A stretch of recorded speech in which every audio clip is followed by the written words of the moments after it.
Dr. David A. Paget, Associate Professor of Geography and Director of the Geographic Information and Sciences Lab at Tennessee State University.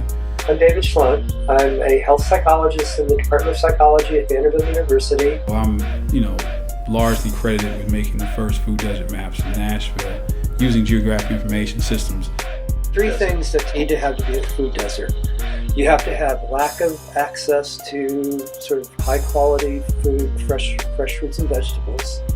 You have to have concentrated poverty, and you have to have issues with transportation access. You got a food desert, food swamp. A food swamp is you have food, but it's Wendy's, Church Chicken, just Popeyes, just all these fast food places, Burger King, that probably will contribute to obesity and bad health, who knows what, but it's cheap. The director said, oh, by the way, I'm just curious, what you have 4 areas you've identified as food deserts. What's the racial composition? 85% African American.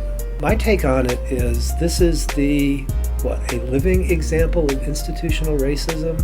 You could not design a food system that was more discriminatory against African Americans than what Nashville actually has. Many of those neighborhoods in North Nashville actually grew out of they called contraband camps at the end of the Civil War, when the freed slaves were basically they had refugee camps for the freed slaves, and that became the black neighborhoods of North Nashville. So what happened, or what has been happening, is you had, of course, in the 1950s and 60s, you had redlining, segregation, and African Americans were largely relegated to the inner city. Then the 1968 Housing Rights Act was passed, and for the first time you started to see African Americans move to the inner ring suburbs. Then we had something that was called white flights. White people saw blacks coming in, saw that their housing values might go down. Some of them were just straight plain racist. They left, and the amenities went with them. Stores, quality school, everything went with the whites as they moved farther out into the suburbs, even to the exurbs, leaving behind these inner ring suburbs that became dumping grounds for Section 8 apartment complexes. One of the things you really have to understand about North Nashville is Interstate 40. So Interstate 40 basically came through and cut North Nashville in half. And nobody sat down and said, oh my God, we're going to make sure we never build a grocery store in a black neighborhood. They just said, oh, we're Kroger's. Where are we going to put our new grocery store so we can make the most money?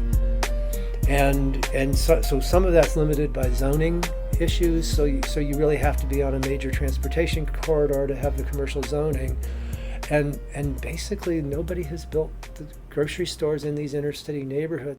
I'm working with the REACH 2020 project at Meharry Medical College, and so what we're attempting to do now is develop a sustainability plan. We're now looking at this thing called the agrihood concept, where you take as much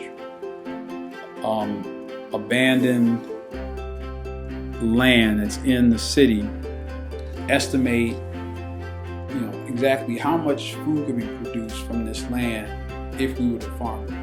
And so this kind of practice is occurring in Detroit, and Milwaukee, and Atlanta, where actually they're looking at vacant land, and there's a lot of vacant land in the inner city for a variety of reasons. Converted into some form of farmland. Now the question is, can we produce enough food from these, inner city farms to sustain the markets? That's the question. My name is Ezekiel Perry. I'm going to garden healthy food. Got these good greens out here. Got all different types of vegetables in here. We got kales in here. We have all sort of peppers, jalapeno peppers, cayenne peppers. We got sunflowers even here. We have the cabbage over here, onion. We have every type of tomato. We have regular tomatoes. We have cherry tomatoes. So we have a variety of food in here. Something to keep you healthy. I'm 69 years old and feel great because I eat this healthy food. That's all I have to talk about today about it.